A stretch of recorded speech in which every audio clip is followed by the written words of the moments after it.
Bonjour, bienvenue dans ma cuisine Marie-Reina Delflo. Aujourd'hui, je vous invite dans ma cuisine pour vous montrer une préparation qui est très bonne. Vous avez sûrement déjà entendu parler, les fameux pastéis de nata. Alors, je vous montre les ingrédients que vous avez besoin. Vous avez besoin de 250 g de pâte feuilletée, 250 ml de lait, 200 g de sucre, 100 ml d'eau, 3 jaunes d'œufs, 30 g de farine et 3 petites pots de zeste de citron, bio bien sûr. Vous avez besoin également des petits moules, donc vous pouvez utiliser des petits moules comme ceci en silicone.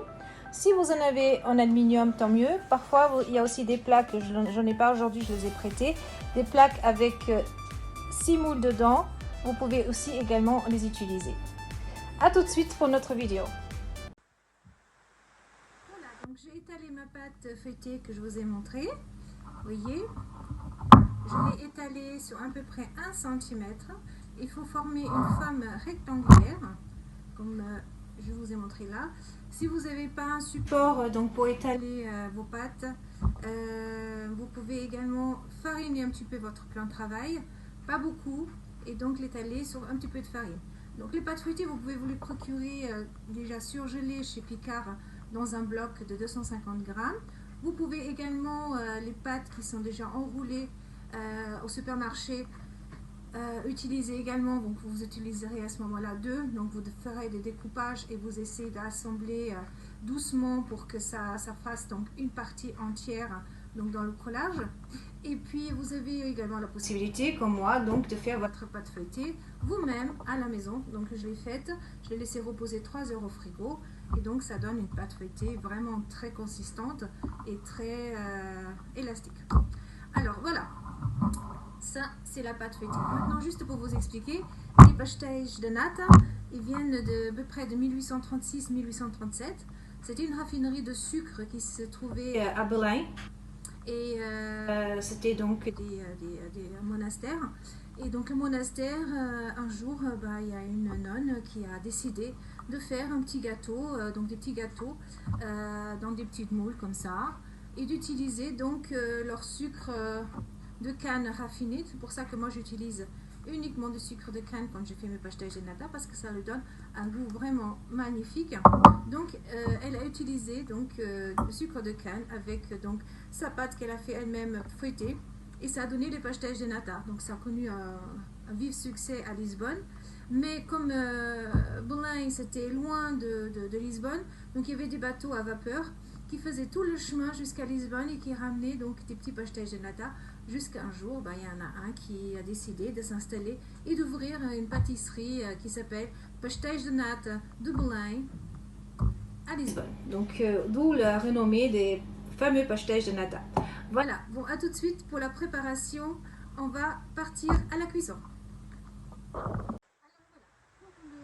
pour la préparation suivante, donc la préparation liquide, je vais utiliser deux casseroles différentes.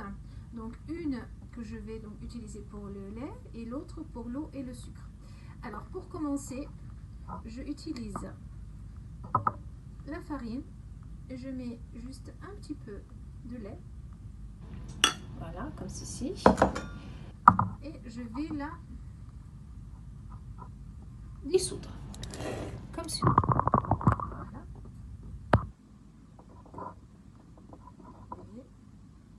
Donc il ne faut pas que ça forme des grumeaux. C'est juste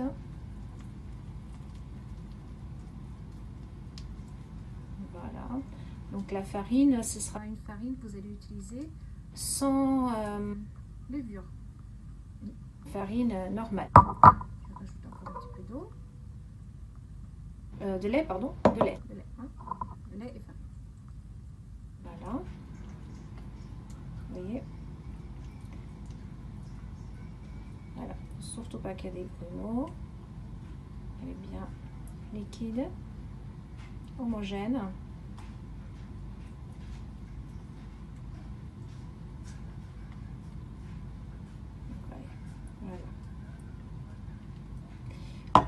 va la garder de côté. Là, je vais allumer donc, ma plaque. Je vais mettre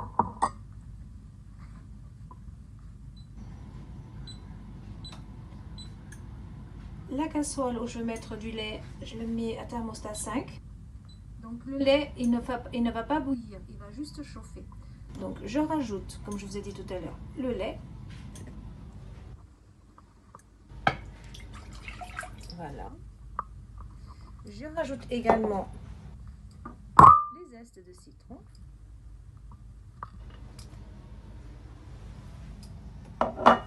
Et un bâton de cannelle. Alors je ne l'ai pas dit au départ parce qu'il y a des personnes qui n'aiment pas trop la cannelle. Donc je dis quand même, avec la cannelle, c'est un autre goût. Les pastéis de nata, il faudrait vraiment que vous vous habituez à mettre de la cannelle. Donc voilà, donc, le bâton de cannelle, comme ceci. Donc je laisse chauffer, je le mets à 6. Dans l'autre casserole que j'ai préparée à côté, je vais donc verser ma préparation de l'eau, comme ceci, et du sucre. Voilà. Et je laisse bouillir. Une fois que tout ceci est en état d'ébullition, je laisse bouillir 3 minutes et je la retire du feu.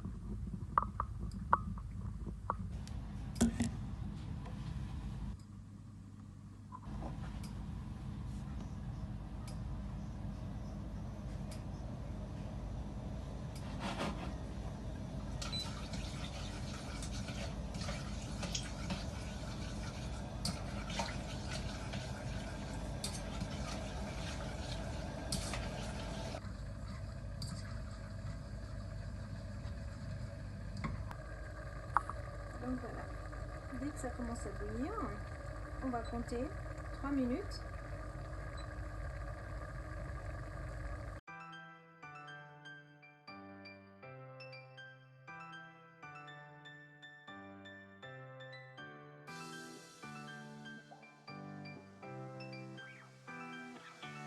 On la retire de côté et on va attendre un petit peu. Notre préparation de lait, ça a chauffé. Il ne faut pas le faire bouillir. Je vous ai déjà dit, ne faites pas bouillir le lait avec la cannelle et les zestes de citron. Juste chauffer. Et là, je vais incorporer la petite préparation de farine que j'ai fait tout à l'heure au préalable. Voilà, comme ceci.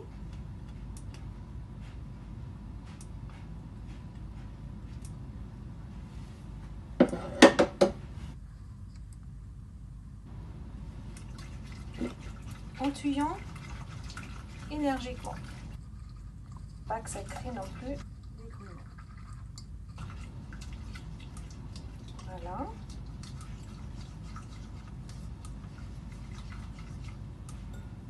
Le voici. Voilà. Et maintenant, on va porter à ébullition doucement jusqu'à ce que ça s'épaississe. Ça va s'épaissir. Et après notre jus de sucre, de l'eau et sucre, on va le incorporer une fois que tout ça sera épaissi. Donc il faut tuer, tout le temps tuer. Il ne faut pas arrêter de tuer parce que sinon ça peut s'adhérer au fond et ça va provoquer une plaque marron et c'est vraiment pas agréable à la bouche cette saveur. Donc voilà, on touille et on n'arrête pas de touiller.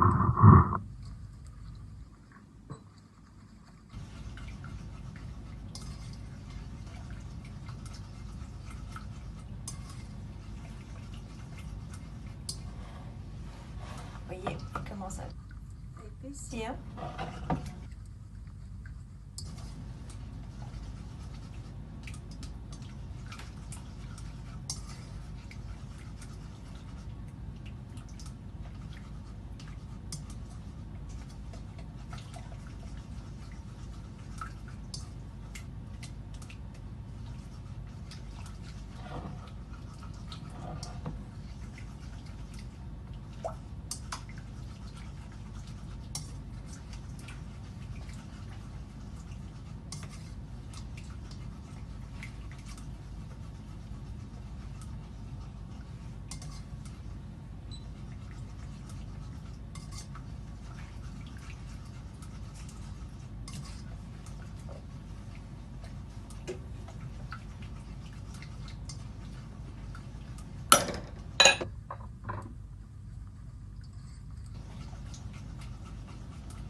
de notre pâte feuilletée. Donc voilà, elle est toujours là.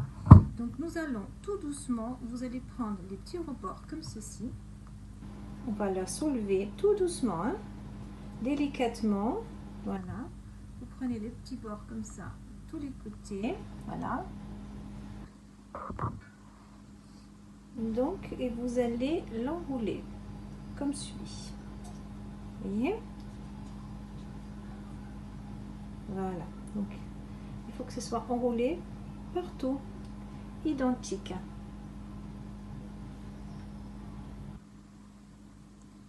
Partout, identique.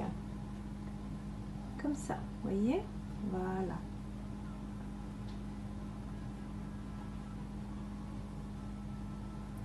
Donc, vous allez avoir à peu près une épaisseur.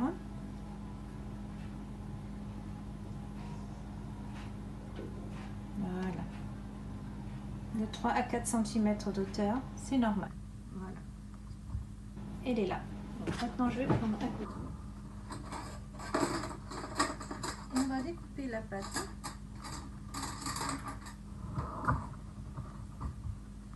Je commence par l'extrémité, comme ça vous allez voir mieux. Voilà. Donc je coupe des petits comme ceci. Voilà.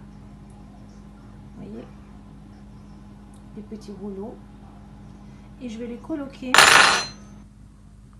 à l'intérieur comme cela. Et je vais les faire attendre. Voilà. Vous en faites donc plusieurs comme ça. Vous voyez, voilà. Et je les mets à l'intérieur. Donc voilà. Des petits ronds comme ça. On les met à l'intérieur. Et encore. Voilà. On les met à l'intérieur. Encore. Normalement, cette pâte feuilletée que j'ai fait, vous en avez assez pour faire 12. Voilà. Là, idem, vous voyez, petit rouleau. Allez, on les met dedans. Là, la même chose.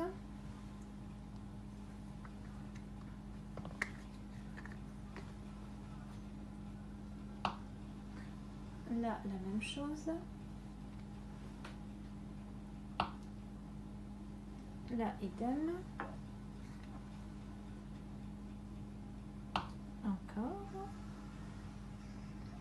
Et on pose notre petit rouleau au fond. Voilà.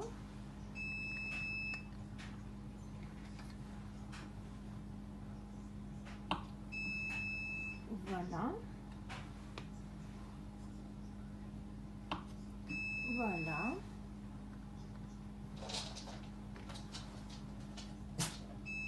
Voilà. Et voilà. Tous nos petits moules sont prêts, vous voyez, comme ceci. Et non, maintenant je vais vous montrer comment on va faire pour adopter et que la forme s'imprègne bien dans le moule et comment donc faire en sorte qu'après notre pâte, elle soit bien dedans. Donc voilà, alors nous sommes de nouveau pour la préparation. Mes jaune d'œuf sont là. Mon liquide, il a refroidi pendant ce temps-là. Il ne faut surtout pas mettre les jaunes d'œuf dans le liquide tant qu'il est chaud. Alors là, vous allez obtenir une espèce d'omelette sucrée. Donc, j'incorpore dedans, comme ça. Voilà.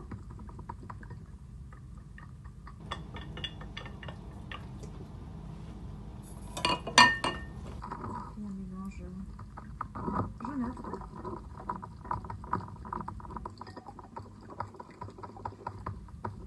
Et pour servir dans les petits ramequins avec ma pâte feuilletée, vous pouvez utiliser soit une louche à soupe, soit un petit récipient comme celui-ci avec un bec. Moi je préfère mon petit récipient, j'ai l'habitude comme ça. Donc vous coloquez, vous allez donc renverser petit à petit donc dans le récipient et donc vous allez après mettre dans vos petits ramequins un par un. J'ai fini donc la préparation et je retourne donc renverser dans mes ramequins et on porte après au four pendant 15 minutes. On va prendre chaque petite moule et vous allez avec votre pouce, vous allez commencer comme ceci, donc le milieu vers l'extérieur, et vous allez faire en sorte que la partie du haut elle soit plus épaisse que la partie du bas. Donc vous allez provoquer, voilà, et vous allez faire en sorte qu'on puisse garder donc une partie du haut qui est plus épaisse que la partie du bas, comme ceci. Vous allez bien épouser la partie du bas, parce que c'est ça qui va faire que notre pâte elle va bien cuire dedans. Donc voilà, vous avez vu, on va faire pareil avec tous les autres. Le pouce, n'oubliez pas, voilà. Vous commencez à pousser avec le pouce, ça forme comme un petit chapeau. Et la partie du haut, n'oubliez pas, on va laisser un petit rebord, voilà, comme ceci. Vous avez vu, voilà, pour que notre pâte elle puisse bien s'imprégner dedans et bien cuire autour de la pâte feuilletée. Je les ai tous préparés. Je vais renverser mon liquide dans chaque ramequin et je ne vais pas jusqu'au bout. Je laisse un petit peu.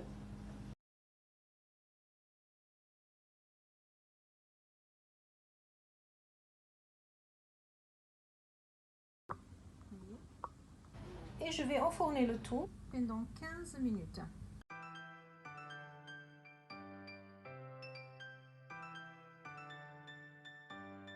Prêt, vous voyez la consistance, elle est très bonne, voilà.